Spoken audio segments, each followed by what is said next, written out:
Mary বন সাগাতি করি চৌশিরে বন্ধ করি। বিসমিল্লাহ। এ বাবা, এটা ধরা যাবে না।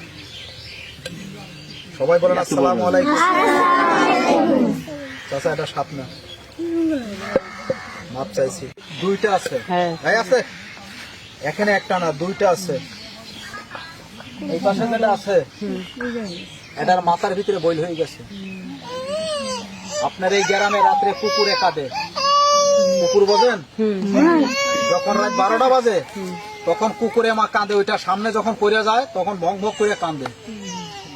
আর আপনার এখান থেকে যারা চলাফেরা করে এটা হচ্ছে চলন্তি সাপ। এটা কোনো বাসা নাই। মা বলে দিই কথাগুলি শোনেন। যারা ফজরের নামাজ পড়ে, তাহাজ্জুদের নামাজ পড়ে ভাই, এই সাপটা অনেক রূপ ধারণ তো চলাফেরা করে। কিন্তু আপনার এই গ্রামে আজ পর্যন্ত একটা মানুষের কোনোদিন ক্ষতি করে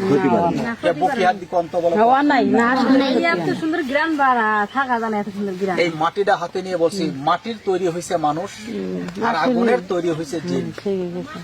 আপনার এখানে যেটা আছে, যারা ফজরের নামাজ পড়ে, তাহাজ্জুদের নামাজ পড়ে, এইটা অনেক রূপ ধারণ তো তাদের দেখা যায়।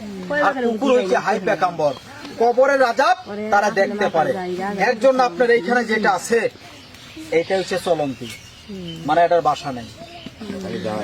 কাকা এটার এই যে সলম পাল্টাইছে, আপনার এই দৃষ্টি কি আর এটা নাই?